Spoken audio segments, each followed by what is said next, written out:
The courtroom is dead silent. The tension could be cut with a butter knife if anyone dared move. All eyes turn as Ted Black rises slowly from his seat. His suit is immaculate, his posture rigid with purpose. This is it, the final summation. This moment isn't just about convincing 12 jurors of Lester Thompson's innocence. It's about proving to the city of Los Angeles that Ted Black, the man who left a high-profile law firm to start fresh, can go toe-to-toe with the best and still come out on top. Why is it that courtroom silence always sounds louder than actual noise? Like one cough and suddenly it's a scandal? 4 days earlier, in a dimly lit office, Lester Thompson sits slouched in a leather chair across from private investigator Kevin. His fingers twitch, his jaw clenches. After a long pause, he finally speaks, his voice hoarse with guilt. "I did it. I killed Simon." Kevin doesn't flinch. He just stares, waiting for more. "It wasn't cold-blooded," Lester continues. "We were in the backyard, just fooling around with my old Colt revolver. I confronted him about the money he stole,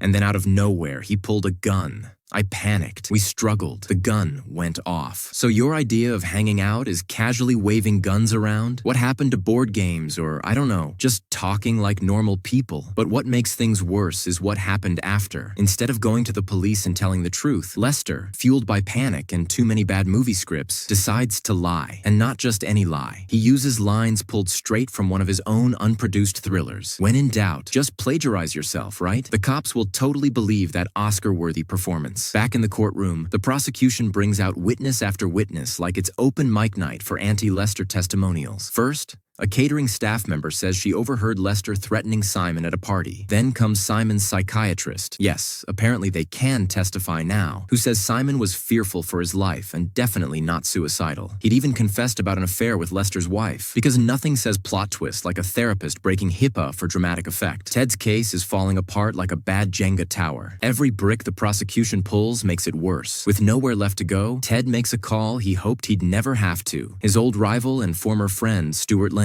Their past is messy, layered with betrayal, courtroom defeats, and a shared ex-girlfriend, probably. But Ted swallows his pride. Surprisingly, Stuart agrees to help. He doesn't say why, but maybe, just maybe, he misses the game. Together, the two dig deep, reframing Lester's story as one of panic, fear, and instinctive survival, not premeditation. It's like Avengers, legal edition, two ex-partners teaming up, minus the superpowers, plus a lot of legal jargon. Ted returns to the courtroom with renewed energy. His closing argument is less about legal jargon and more about truth. Messy, complicated, very human truth. He talks about fear, reaction, and the consequences of hiding from it. He speaks not just to save Lester, but to redeem himself too. Are we even in a courtroom anymore, or did we just walk into a TED Talk titled, "Why Mistakes Make Us Human"? The jury deliberates. Hours pass. Finally, the verdict. Not guilty. Ted doesn't celebrate. He just breathes. Outside the courtroom, he calls Samantha Railsback, the woman he once loved and pushed away. They talk, briefly, cautiously, but it's a start. His law firm gets its first big headline win. But Ted knows the real victory is internal. For once, he's not pretending to be someone he's not. Wait, so winning a case where your client might still be guilty makes you a good guy now? Hollywood really does love a redemption arc.